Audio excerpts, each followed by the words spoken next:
আইনের উপরে আইন আনতে পিছপা হলো না আসাম সরকার। রাজ্যে নিষিদ্ধ হলো বহু বিবাহ।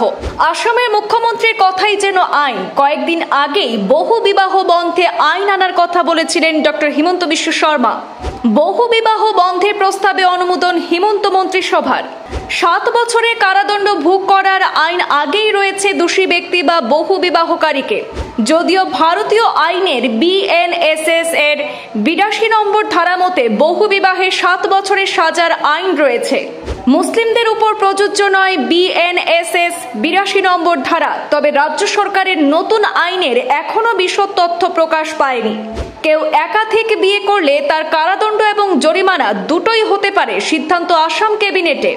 আগামী 25 নভেম্বর রাজ্য বিধানসভায় মন্ত্রিসভার প্রস্তাবিত আসাম বহু বিবাহ নিষিদ্ধকরণ বিল 2025 উত্থাপন করা হবে। 6ষ্ঠ তফসিলে অন্তর্ভুক্ত উপজাতি এলাকাগুলিকে এই বিলের আওতা থেকে বাদ দেওয়া হয়েছে বলে উল্লেখ করেছেন মুখ্যমন্ত্রী ডক্টর হিমন্ত বিশ্ব শর্মা। আসাম সরকার চায় মহিলাদের মর্যাদা রক্ষার মাধ্যমে ন্যায় বিচার নিশ্চিত করতে এই বিল মন্ত্রিসভায় পাশ করা হয়েছে দাবি সরকারের। বহু বিবাহের শিকার মহিলাদের ক্ষতিপূরণ দেওয়ার জন্য একটি নতুন তহবিলও তৈরি করবে রাজ্য সরকার। দৈনন্দিন জীবন চালিয়ে নিয়ে যেতে সমস্যার মধ্যে যাতে না পড়তে হয় তার দায়িত্ব নেবে সরকার। সংশ্লিষ্ট মহিলার যদি সন্তান থেকে থাকে তার দেখভালের জন্য পৃথক ব্যবস্থা করার কথাও আইনে উল্লেখ করা হয়েছে।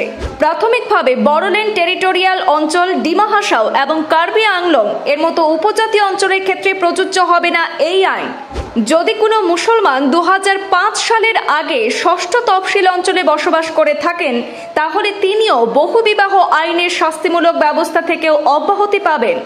বহু বিবাহে দোষী প্রমাণিত হলেই জামিন নয়, 7 বছরের কারাদণ্ড ভোগ করতে হবে, হতে পারে আর্থিক জরিমানাও। আসামে বহু বিবাহ নিষিদ্ধ হলো। এই সংক্রান্ত বিলের অনুমোদন দিল আসাম মন্ত্রিসভা। দোষী সাব্যস্ত হলে 7 বছর পর্যন্ত সশ্রম কারাদণ্ড হতে পারে। ভারতীয় ন্যায় সংহিতার 82 নম্বর ধারায় এই আইনটি দেশে আগেই প্রচলিত রয়েছে।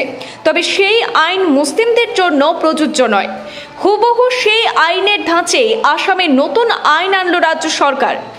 আসাম বহু বিবাহ নিষিদ্ধকরণ বিল 2025 আগামী 25 নভেম্বর বিধানসভা উত্থাপন করা হবে। রাজ্য সরকারের আইনে মুসলিমদের ছাড় দেওয়া হয়েছে কিনা নিশ্চিত হওয়া যাবে বিধানসভায় উত্থাপনের পরে। অনুমান করা হচ্ছে যে রাজ্য সরকারের আইনে অন্তর্ভুক্ত রয়েছেন মুসলিমরাও, কারণ কাদের এই আইনে রেহাই তা স্পষ্ট করেছেন মুখ্যমন্ত্রী। যদিও মুসলিমদের জন্য আলাদা করে কিছু বলতে শোনা যায়নি ডক্টর হিমন্ত বিশ্ব শর্মাকে। কেউ একাধিক বিয়ে করলে তার কারাদণ্ড এবং জরিমানা দুটোই হতে পারে।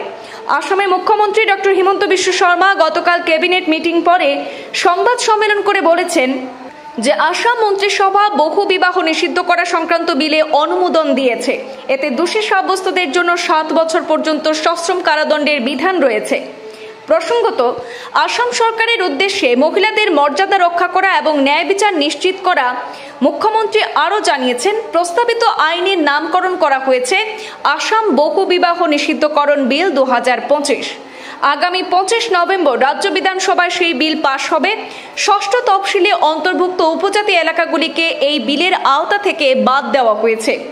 মুখ্যমন্ত্রী ডক্টর হিমন্ত বিশ্ব শর্মা উল্লেখ করেছেন, বহু বিবাহের শিকার মহিলাদের ক্ষতিপূরণ দেওয়ার জন্য একটি নতুন তহবিলও তৈরি করবে রাজ্য সরকার, যাতে তারা তাদের দৈনন্দিন জীবন চালিয়ে নিয়ে যেতে সমস্যার মধ্যে না পড়েন।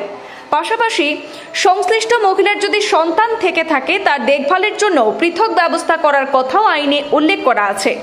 মুখ্যমন্ত্রী আরও জানিয়েছেন, এই মামলায় অভিযুক্ত হলে জামিনও মিলবে না।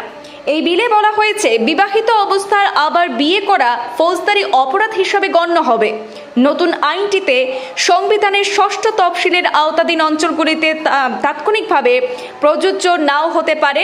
প্রাথমিকভাবে এই আইন বড়োল্যান্ড টেরিটোরিয়াল অঞ্চল, ডিমা হাসাও এবং কার্বি আংলং এর মতো উপজাতি অঞ্চলের ক্ষেত্রে প্রযোজ্য হবে না।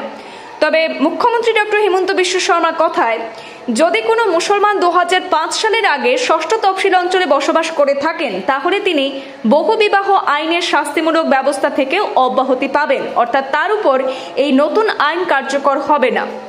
উল্লেখ্য, বহুবিবাহ প্রথা বন্ধ করতে দেশের কয়েকটি রাজ্যে কঠোর আইন আনা হয়েছে। বিধানসভায় পাশ হয়ে গেলে সেই তালিকায় জুটতে চলেছে আসামের নামও।